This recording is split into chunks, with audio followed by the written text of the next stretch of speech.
Imaginez être assis constamment entre deux chaises, c'est la réalité de beaucoup de personnes qui vivent avec la rétinite pigmentaire et je vous explique pourquoi. Parce qu'au niveau de la loi canadienne, on peut être aveugle en ayant toujours de la vision. Pourquoi? Parce que la cécité, c'est un spectre, OK? C'est pas noir ou blanc, il y a beaucoup de zones grises, puis c'est souvent ce que les voyants ne savent pas ou ne comprennent pas. Donc aujourd'hui, j'ai décidé de vous faire une vidéo pour, m'amener mon appui, évidemment, aux personnes qui vivent avec ce syndrome-là du entre deux chaises, et en même temps, ouvrir les esprits des voyants et vous amener une réflexion, je dirais même sociale, que j'aimerais avoir avec vous pour faire évoluer les choses incessamment. Je vous amène déjà des exemples concrets pour que vous puissiez comprendre un peu notre quotidien. On va avoir droit à certains services, d'autres non, parce qu'on va être jugé pas assez aveugle, OK? Au niveau de la loi ou peu importe dans ce qu'on nous demande, OK? Même si je vous donne, par exemple, quelque chose de très de base, le transport adapté, OK? C'est pas parce que vous avez une cécité partielle qu'automatiquement vous allez être accepté. Et c'est pas parce que vous êtes accepté non plus qu'on va accepter que vous ayez un accompagnateur. C'est ça que je veux dire, on est toujours entre deux chaises. Peut-être qu'on va l'avoir, peut-être pas, puis si on l'a, il va y avoir certaines autres conditions, puis mon but, ça serait vraiment qu'on puisse alléger un petit peu ces règlements-là, OK? Je pense pas que personne là-dedans, qu'on va quémander des services par simple plaisir, OK? Donc, c'est fait dans un sens pour nous alléger, OK? C'est ça le but. Alors, quand on a besoin d'une aide extérieure comme ça, mais qu'on est constamment en train de se faire mettre des bâtons dans les roues pour X raisons, ça devient épuisant à la longue. Donc, si je me mets dans la peau aussi des plus jeunes, il y a souvent le questionnement qui revient de « Ouais, OK, mais là, est-ce que je fais ces études-là?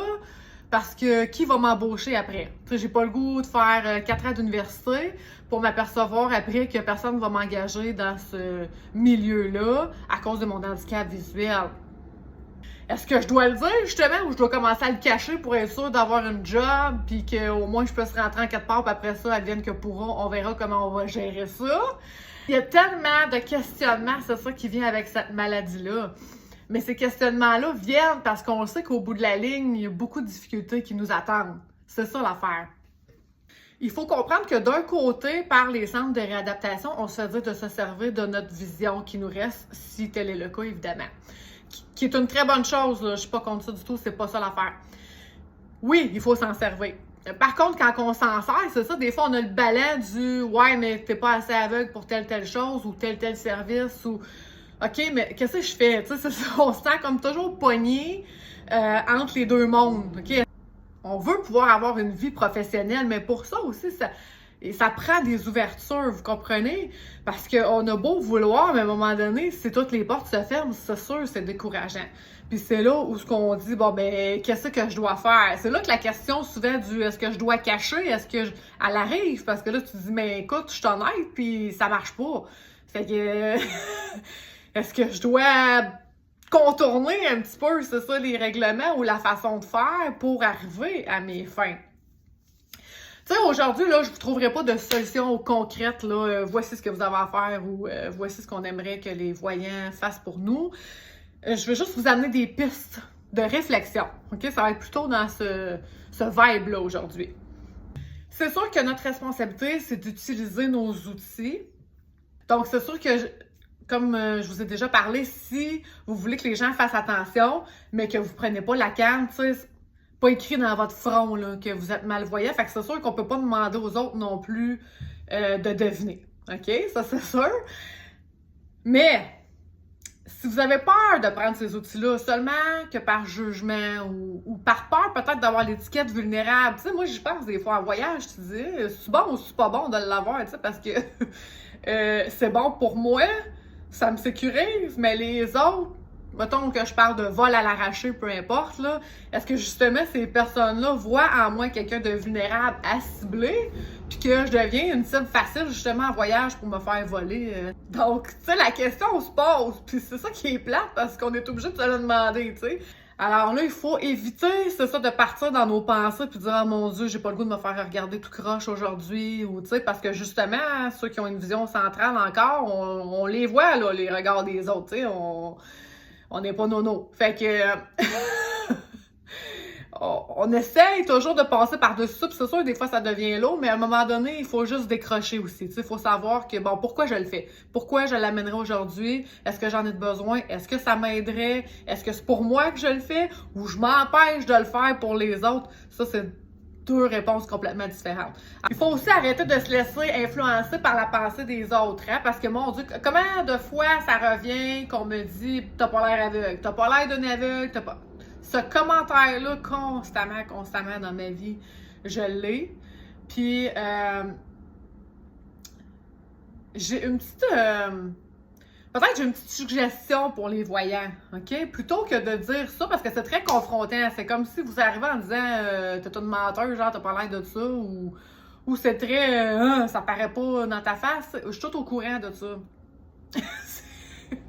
C'est comme, ça doit être comme quelqu'un qui est grave qui se le fait dire à toutes les 2 minutes par tout le monde, tu sais, t'es donc bien grave, t'es donc bien grave. À un moment donné, ça doit être gossant. Fait que j'imagine que c'est le même principe. Plutôt que d'arriver avec quelque chose, c'est ça, de confrontant, j'irais plus avec quelque chose comme « Ah, mais c'est quoi votre maladie? » Ou « Je vois que vous avez une canne, mais je vois quand même que vous avez une vision. C'est ça, je suis intéressée à savoir votre maladie, votre diagnostic, peu importe. Pouvez-vous m'en dire plus? » Ou, tu sais... moi, c'est déjà arrivé, puis je vous dirais, mon Dieu, je préfère à 200% de me le faire demander comme ça ou de me faire approcher de cette façon-là. Je trouve ça moins confrontant, je trouve ça moins négatif. Puis je me dis, bon, ben là, la personne est juste curieuse, elle se demande justement, c'est ça. Puis c'est souvent dans des aéroports que c'est arrivé d'une façon plus douce, tu sais. Ah, mais tu sais, je vois que vous avez une canne, madame, mais que vous voyez quand même où est-ce que vous allez, tu sais.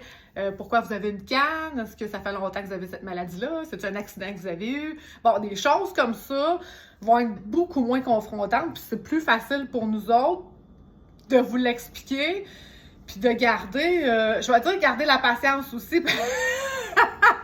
parce que j'ai beaucoup de monde qui m'ont dit « Ah, moi, j'étais assez tannée, c'est ça, de me faire dire ça, qu'à cette heure, je réponds plus, tu sais, je continue mon chemin, je l'air sauvage, mais je m'en fous. Tu sais, c'est ça, je pense qu'à un moment donné, les gens se sont tannés. Puis, ça a comme fait l'effet contraire, là. Tu sais, c'est ça, au lieu qu'on soit capable d'éduquer les gens, mon Dieu, je m'excuse, mon œil coule. Ça a apporté un certain braquage. Tu sais, les accommodements, mettons, au travail ou les services pour les personnes malvoyantes, ça devrait pas être vu comme un prix, comme une récompense. OK? Ça devrait pas être « Ah, ben là, t'as atteint ce niveau-là de cécité, hey, ben là, tu le mérites, tu sais. » C'est bizarre, vous comprenez? Puis c'est pas normal, je pense, comme façon de penser.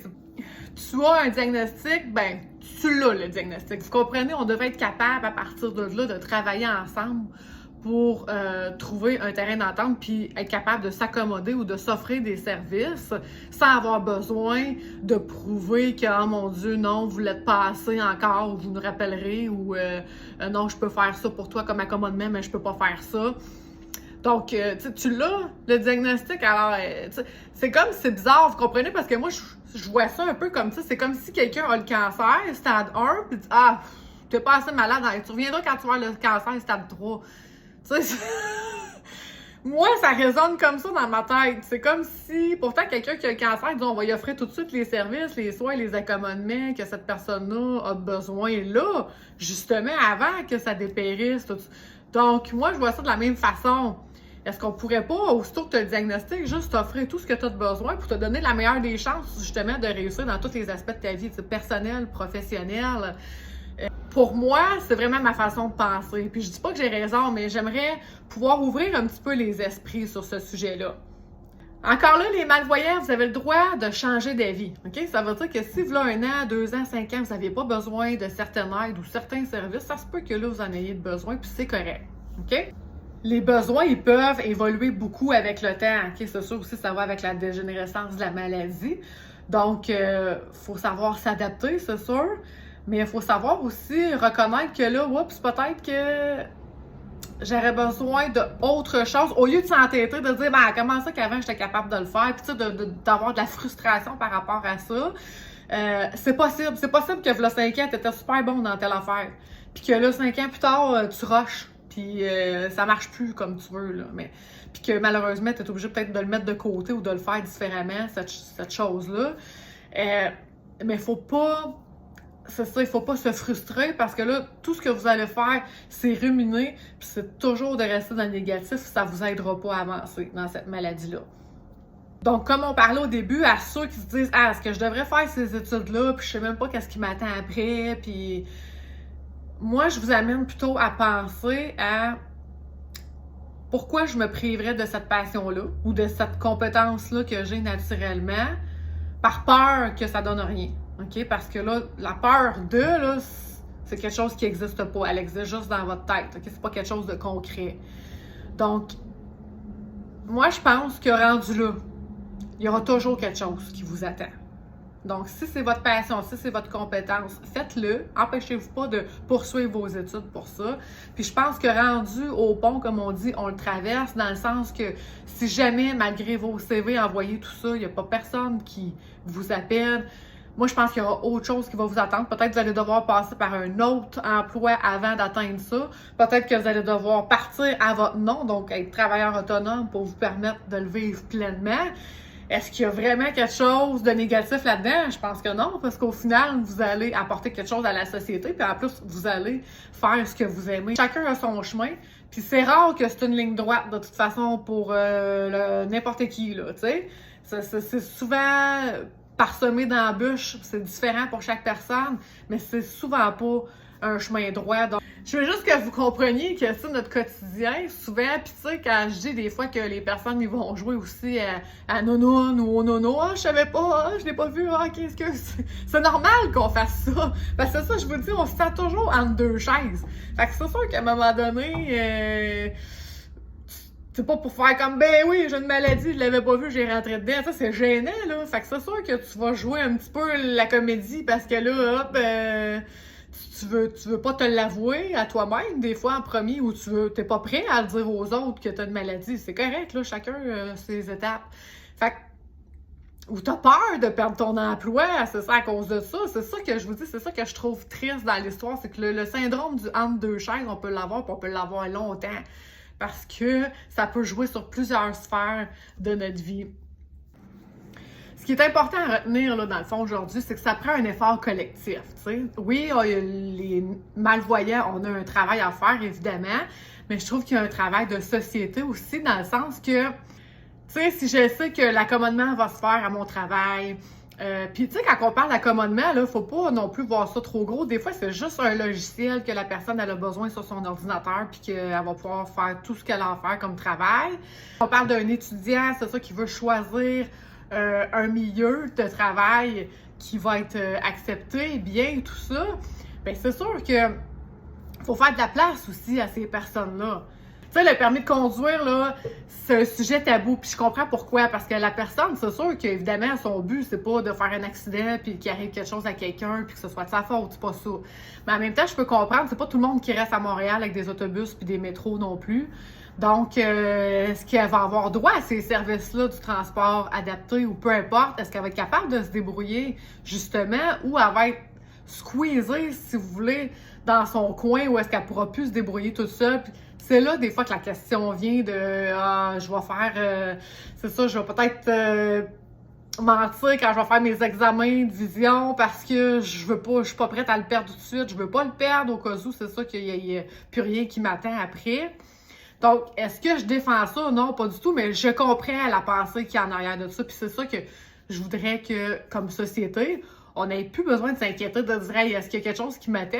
Que la réponse soit oui. Tu sais, il va y avoir quelque chose. Fait que voici, je suis rendue à l'étape de je laisse tomber le volant parce que hey, je vais avoir les services que j'ai besoin. Puis j'aurai pas besoin de me casser la tête puis de me battre pour les avoir, les obtenir. Cet espace-là, entre deux chaises, elle existe pour des milliers de personnes au Québec ayant cette maladie-là. Et je pense qu'il serait temps, dans notre société, d'introduire une troisième chaise pour dire « Hey, vous avez le droit de vous asseoir, vous appuyer ici, on va vous aider. »